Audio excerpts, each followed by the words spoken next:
It's being called the Forgotten Tornado, a storm that tore through parts of Hancock and Jefferson counties 1 year ago today. Dozens of homes were damaged and destroyed, but the community never received federal disaster relief. In this News 9 special assignment, News 9's Hannah Hayes takes us back to that day and shows us how the victims have rebuilt 1 year later.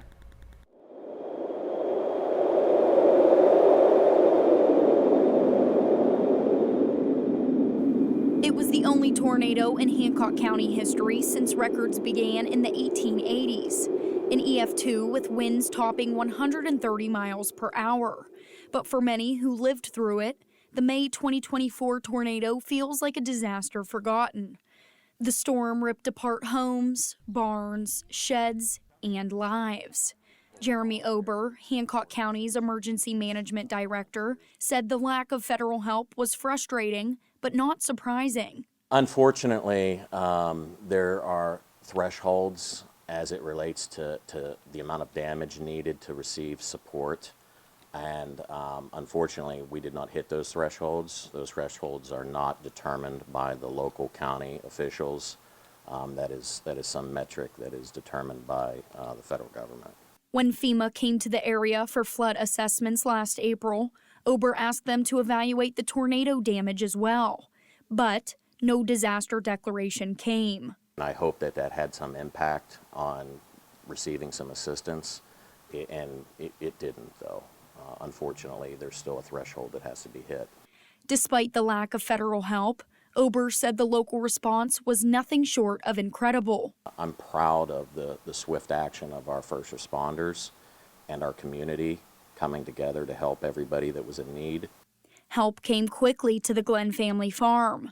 The storm destroyed 9 buildings, demolished vehicles, and left the fields covered in debris. But within days, more than 100 people showed up to help. We had just decided it was time to go downstairs, and I just got out of bed, and she was in the process of getting out of bed when the roof went and the ceiling came down. Neighbors, students, sports teams, even people they barely knew rolled up their sleeves to help. Several of Jonathan's friends from Oak Glen were here from sunup to sundown for the next week or so helping, and they were unbelievable how helpful the high school kids were. The middle school kids brought out lunches for some of the workers. So many volunteers arrived that someone had to direct traffic. The New Manchester Volunteer Fire Department provided hot meals daily. By the end of cleanup, the debris from the farm alone had filled 32 dumpsters, and that didn't include the neighboring property. There was always something going on. The insurance originally said it would be around 18 months before we'd be in, and we're in under a year. Their new home was complete just 3 weeks before the tornado's anniversary. But recovery isn't just physical, it's emotional. As you see, everything looks different here, which is hard because I grew up here. You know what I mean?